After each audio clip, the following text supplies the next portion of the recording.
下點樣包粽啊！我哋攞咗啲粽葉，跟住就接一接，咁都有啲簡單啦，好似擺翻啲嘢落嚟，材料。用手嚇。係啦。嗰邊有肥豬肉啦，有係咯。咁啊，之後要再擺多一陣。係咯，嗰啲要擺中間。係啦，咁啊大家留意下，呢個好關鍵，呢個好難學㗎。好高難度。呢個係福建粽嘅呢個閩南粽嘅特色嚟㗎。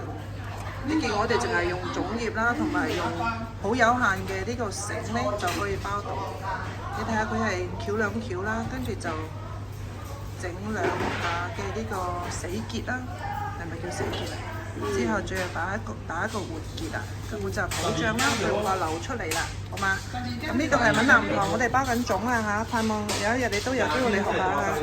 咁我哋就唔錄啦嚇，因為要繼續包，好，拜拜。